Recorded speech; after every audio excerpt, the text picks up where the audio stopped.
Chers auditeurs, bonjour. En ce dimanche de l'Épiphanie, nous sommes à Notre-Dame de l'Assomption à Vic-sur-Aisne, dans le diocèse de Soissons. La présidence et la prédication de notre messe seront assurées par le Père Jean-Alexis Agouma Azima, curé de la paroisse.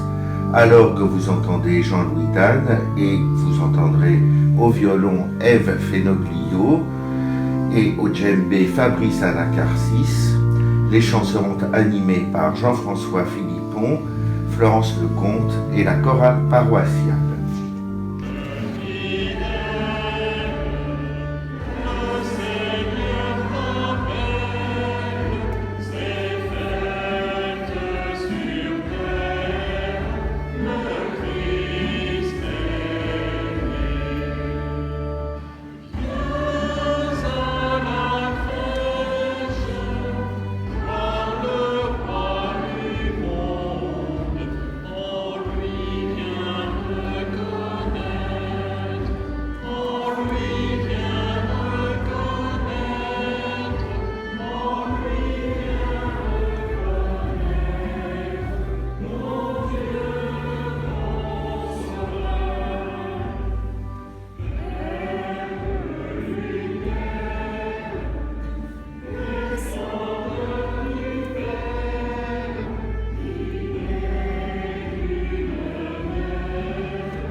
Lecture du livre du prophète Isaïe.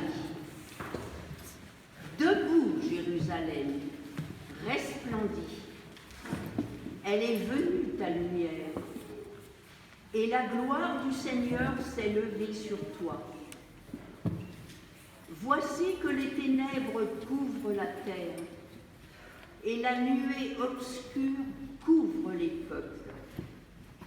Mais sur toi se lève le Seigneur, sur toi sa gloire apparaît. Les nations marcheront vers ta lumière, et les rois vers la clarté de ton aurore. Lève les yeux alentour et regarde. Tous ils se rassemblent, ils viennent vers toi. Tes fils reviennent de loin, et tes filles sont portées sur la hanche. Alors tu verras, tu seras radieuse, ton cœur frémira et se dilatera. Les trésors d'au-delà des mers afflueront vers toi. Vers toi viendront les richesses des nations. En grand nombre, des chameaux t'envahiront, de jeunes chameaux de Madian et d'Épha. Tous les gens de Saba viendront, apportant l'or et l'encens. Ils annonceront les exploits du Seigneur. Parole du Seigneur. Toutes les nations, Seigneur, se prosterneront devant toi. Dieu, donne au roi tes pouvoirs, à ce fils de roi ta justice, qu'il gouverne ton peuple avec justice, qu'il fasse droit aux malheureux. Toutes les nations, Seigneur, se prosterneront devant toi. En ces jours-là fleurira la justice, grande paix jusqu'à la fin des lunes, qu'il domine de la mer à la mer, et du fleuve jusqu'au bout de la terre.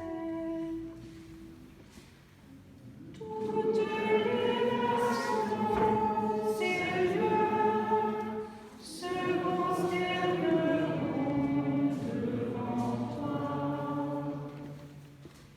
Les rois de Tarsis et des îles apporteront des présents. Les rois de Saba et de Séba feront leur offrande. Tous les rois se prosterneront devant lui. Tous les pays le serviront. Toutes les nations, Seigneur, se prosterneront devant toi. Il délivrera le pauvre qui appelle, et le malheureux sans recours. Il aura souci du faible et du pauvre dont il sauve la vie.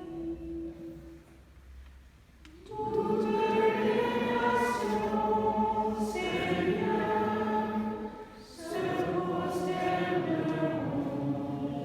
devant toi.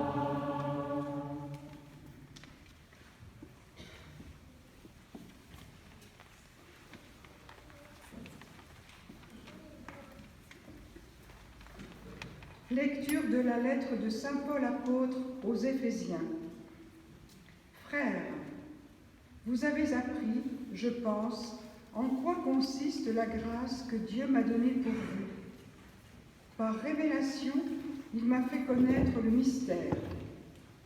Ce mystère n'avait pas été porté à la connaissance des hommes des générations passées, comme il a été révélé maintenant à ses saints apôtres et aux prophètes dans l'Esprit. Ce mystère, c'est que toutes les nations sont associées au même héritage, au même corps, au partage de la même promesse dans le Christ Jésus, par l'annonce de l'Évangile. Parole du Seigneur.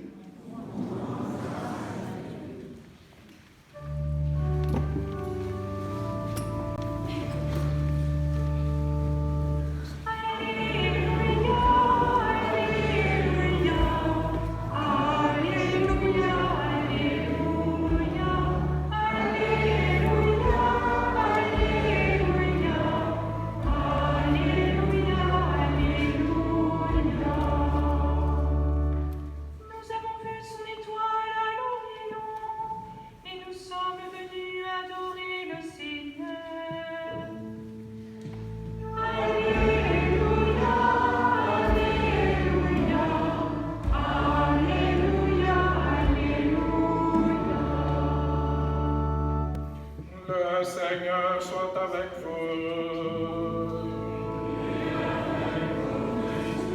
Évangile de Jésus-Christ selon saint Matthieu.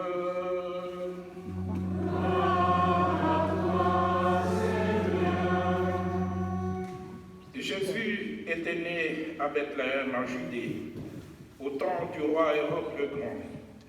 Or, voici que des mages venus d'Orient arrivèrent à Jérusalem et demandèrent « Où est le roi des Juifs qui vient de naître?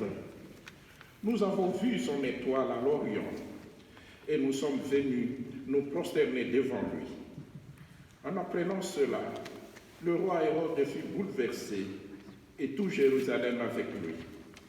Il réunit tous les grands prêtres et les scribes du peuple pour leur demander où devait naître le Christ.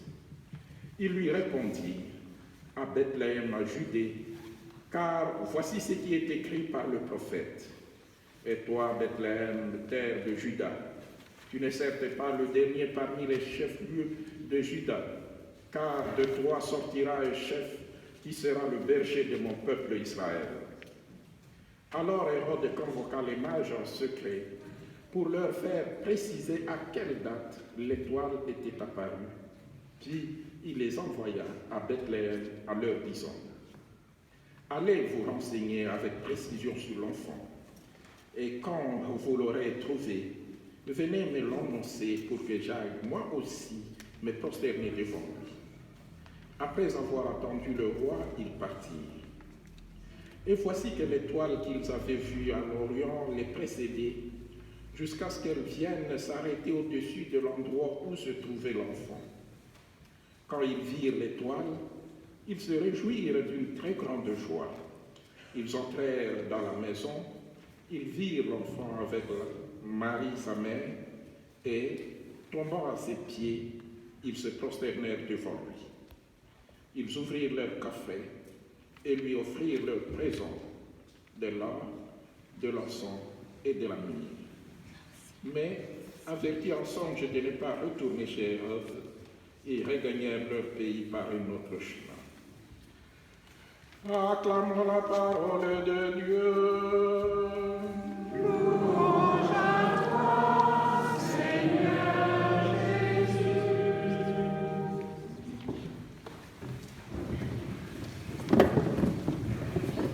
Le mot épiphanie signifie manifestation.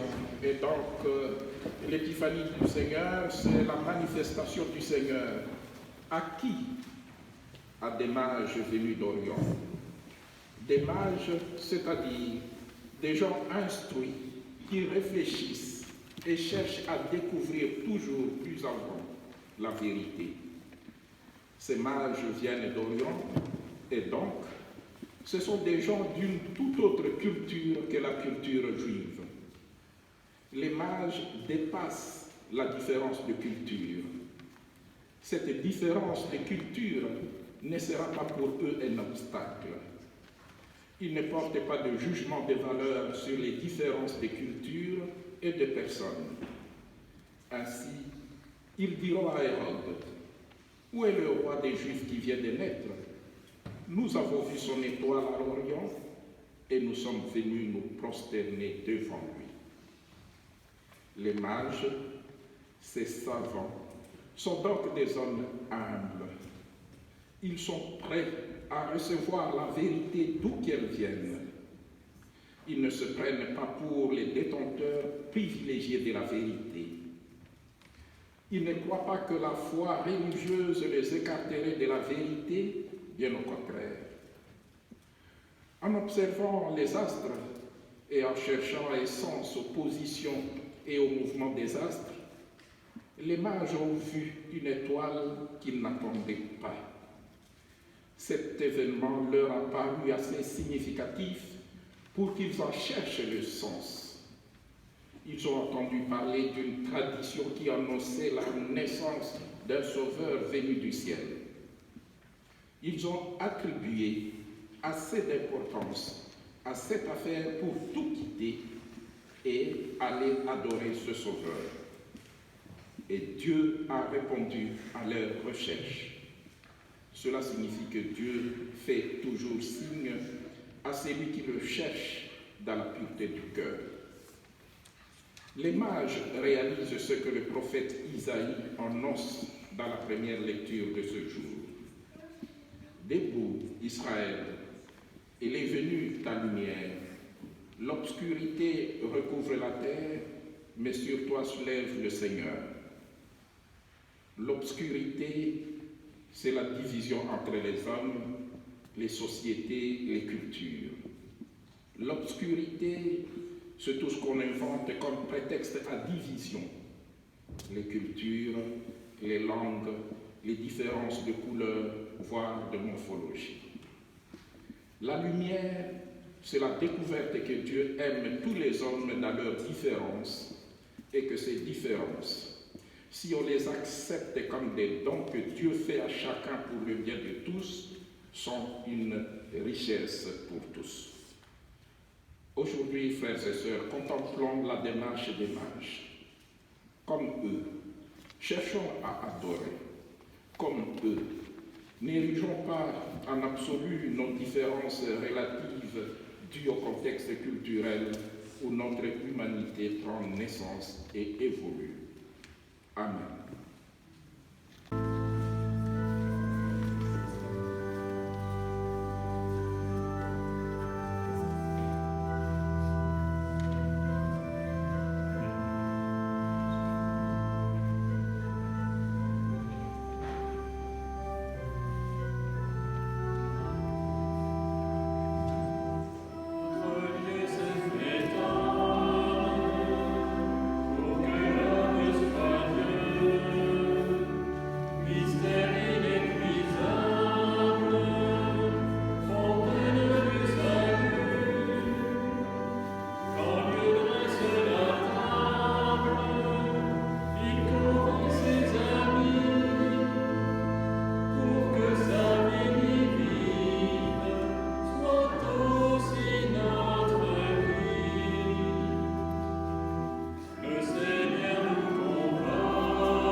Pour demeurer en nous.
Ainsi va s'achever dans quelques instants cette messe de l'Épiphanie célébrée à Notre-Dame de l'Assomption à Vic-sur-Aisne.